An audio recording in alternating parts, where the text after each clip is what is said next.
Hi everyone. This is the question of the advanced paper 2. Question number 16 Doppler effect का सवाल है। अच्छा सवाल है, ठीक ठाक कॉन्सेप्ट, बढ़िया कॉन्सेप्ट है। इसको सॉल्व करते हैं। इसका सॉल्यूशन ये कह रहा है क्वेश्चन कि trans a audio transmitter and receiver are hung vertically from two identical massless string. ये दो मासलेस स्ट्रिंग है जिनका लेंथ 8 मीटर है। इस पे इसको बांध दिया गया है piped well separated along x axis के अलोंग इसे सेपरेटेड किया गया है कि ये एक दूसरे से टकराए ना। ये एक ट्रांसमीटर है, ये वाला ट्रांसमीटर है, ये रिसीवर है। ये साउंड ट्रांसमिट करेगा यहाँ से और ये रिसीव करेगा। ठीक है। They are pulled from equilibrium position in opposite direction along x axis.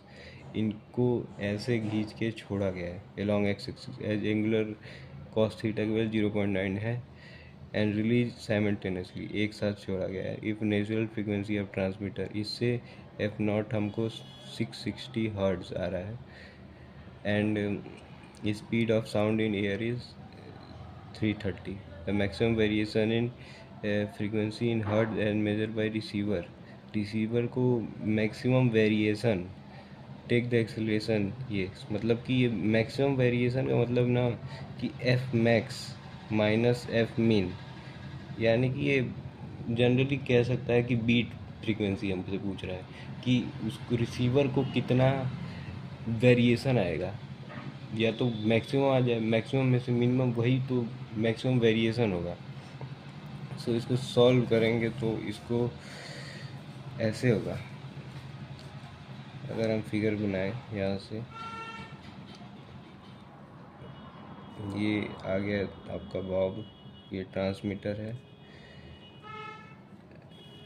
ये रिसीवर, ये थीटा नॉट ये भी है। सो इसको अगर हम यहाँ से छोड़ें, ये एल लेंथ का है, ये L length L cos theta, और ये पूरा यहाँ से अगर यहाँ पे आएगा तो ये एल हो जाएगा। एल ये पूरा हम बोल रहे हैं। सो ये वाला डिस्टेंस हमको निकालने के लिए L minus l cos theta करना पड़ेगा। अगर यहाँ पे इसमें देखो, यहाँ से यहाँ आ रहा है तो इसमें पोटेंशियल का एक ड्रॉप आ रहा है, पोटेंशियल एनर्जी इसकी घट रही है। तो एम जी कितने का ड्रॉप आया, कितने का हाइट है में ड्रॉप आया, m g l minus l cos theta. और यही पूरा चेंज हो रहा है, इसके काइनेटिक एनर्जी में बदल जा रहा है। यहाँ से एक वेलोसिटी आ जाएगा, इसको यहाँ से यहाँ गिरा तो इसमें एक वेलोसिटी आ जाएगा और ये घूमने लगेगा, हाफ एम वी स्क्वायर।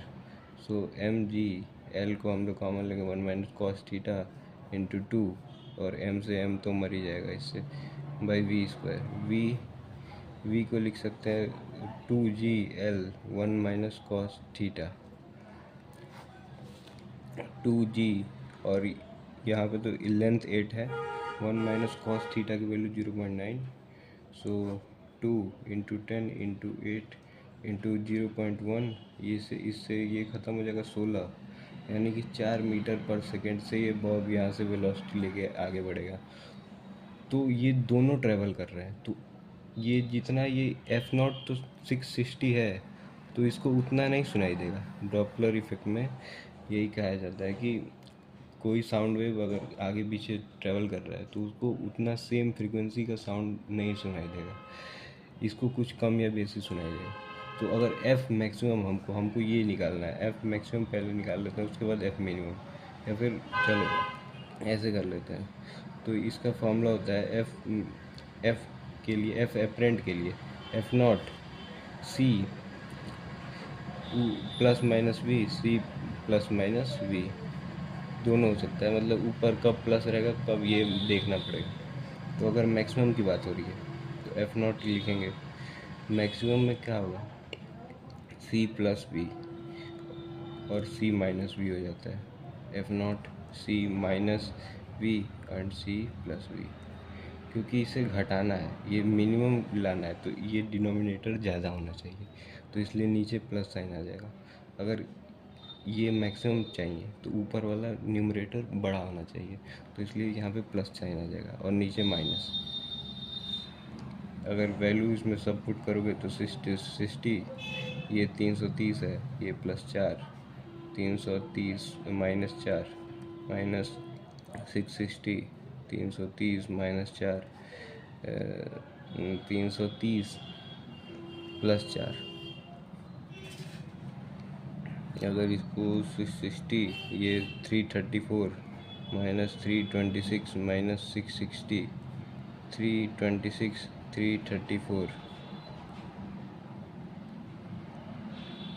660 को कॉमन ले लेंगे, 334, 326 -326/334। ये ओवरऑल सॉल्व करके 32 अप्रॉक्सीमेटली आ जाएगा। मैंने सॉल्व कर रखा है यहाँ पे, अगर इनको दिखा देते हैं,